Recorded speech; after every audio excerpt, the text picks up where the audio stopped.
కేంద్ర ప్రభుత్వంతో ఎందుకు పవన్ కళ్యాణ్ గారు సఖ్యతతో ఉంటారు?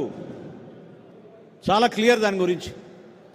అక్కడ ఉన్న పెద్దల్ని మనం సహజంగా మనం కోరుకునేది ఏంటంటే, మీరు ఒక ఆలోచనతోటి మా రాష్ట్ర ప్రజలు నష్టపోయిన సందర్భంగా పెద్ద మనసుతో మీరు మాకు కొన్ని ప్రాజెక్ట్స్ ఇవ్వండి, కొన్ని నిధులు ఇవ్వండి, ఇక్కడ అన్యాయం జరిగే విధంగా పరిపాలన జరుగుతున్నప్పుడు దాన్ని సమర్థవంతంగా మీరు ఒక మార్పు తీసుకొచ్చేటట్టు మీరు నాయకత్వం వహించమని ప్రధాని నరేంద్ర మోడీ గారిని అనేక సందర్భాల్లో పవన్ కళ్యాణ్ గారు చెప్పారు.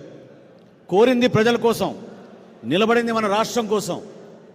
మన హక్కులు ఏవైతే ఉన్నాయో మనం ఒక ఆంధ్రప్రదేశ్ రాష్ట్రంగా ఈ రోజున ఆ హక్కుల మేరకు మన ప్రాంతాన్ని అభివృద్ధి చేసుకోవడానికి బలమైన నాయకత్వం మనకు అవసరం. పార్లమెంట్లో ప్రతి ఒక్క తెలుగోడు గర్వపడే విధంగా మన పార్లమెంట్ సభ్యులు నిలబడాలి. దానికోసం మనం జాగ్రత్తగా ఒక మంచి టీం ఏర్పాటు చేసుకుందామని పవన్ కళ్యాణ్ గారు తీసుకున్న నిర్ణయం. ఆ రోజు నుంచి కూడా ఒక్కొక్క ఆలోచన ముందుకు వేసుకుంటూ వెళ్తుంటే ఈ రోజున మనం ఎన్నికలకు సిద్ధమవుతున్నాం. బాలశౌరి గారి గురించి మీ అందరికీ తెలుసు. మొట్టమొదటిసారి నేను ఆయన 2003లో కలిశాను. 2004లో ఆ రోజున తెనాలి నియోజకవర్గం లోక్సభ కూడా ఉండేది. తెనాలి లోక్సభ నుంచి ఎన్నికైన తర్వాత నేను అక్కడ శాసనసభ్యుడిగా ఆ ప్రాంత అభివృద్ధి కోసం కలిసి పనిచేద్దామని మేము కూడా ఒక ప్రణాళిక సిద్ధం చేసుకుని ఒక ప్రయత్నం చేశాం. కొన్ని కారణాల వలన చేయలేకపోయాం. కానీ ఆయన మరొకసారి 2019లో ఎన్నికైన తర్వాత మచిలీపట్నం లోక్సభకి ఆయన చేస్తున్న అనేక అభివృద్ధి కార్యక్రమాలు, ప్రజల దగ్గరికి ఆయన తీసుకెళ్లిన విధానం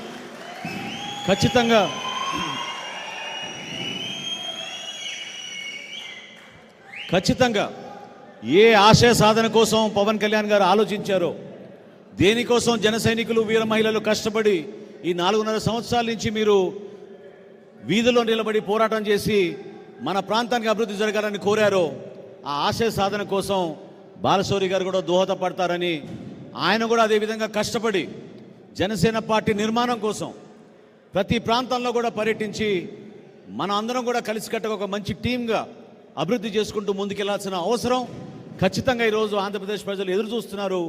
దానికోసమే ఈరోజు మనం నిర్ణయం తీసుకుని ముందుకు వచ్చాం. మీరందరూ కూడా సహకరించండి.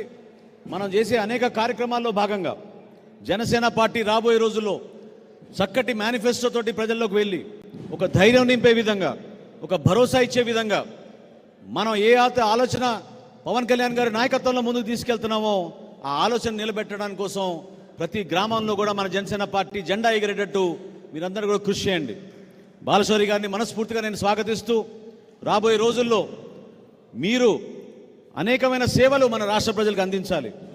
జనసేన పార్టీ ప్రతినిధిగా, జనసేన పార్టీలో క్రియాశీలకమైన సభ్యుడిగా, ఒక పార్లమెంట్ సభ్యుడిగా మన రాష్ట్రానికి మీరు మరింత పెట్టుబడులు వచ్చేటట్టు, మన రాష్ట్రానికి మరింత మన యువతకు ఉపాధి కలిపే విధంగా, మనందరం గర్వపడే విధంగా జనసేన పార్టీ నుంచి మన లోక్సభ సభ్యుడు ఈ విధంగా పనిచేస్తున్నాడు మన రాష్ట్రం కోసం అని ఆయన ఒక మంచి ఆలోచనతోటి ముందుకెళ్లాలని మనస్ఫూర్తిగా నేను కోరుకుంటూ, ఈ రోజున అద్భుతంగా మీరందరూ సహకరించారు.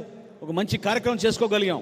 ఆ కార్యక్రమాన్ని రాబోయే రోజుల్లో ఇంకా కొంతమంది చేరికలు, అదేవిధంగా రాబోయే రోజుల్లో ఎన్నికలకి ఏ విధంగా సిద్ధమవుదాం అనేది మీ అందరికీ కూడా సిద్ధమయ్యే విధంగా మన పార్టీ అధ్యక్షులు పవన్ కళ్యాణ్ గారు అనేక సందర్భాల్లో చెప్తూనే ఉన్నారు.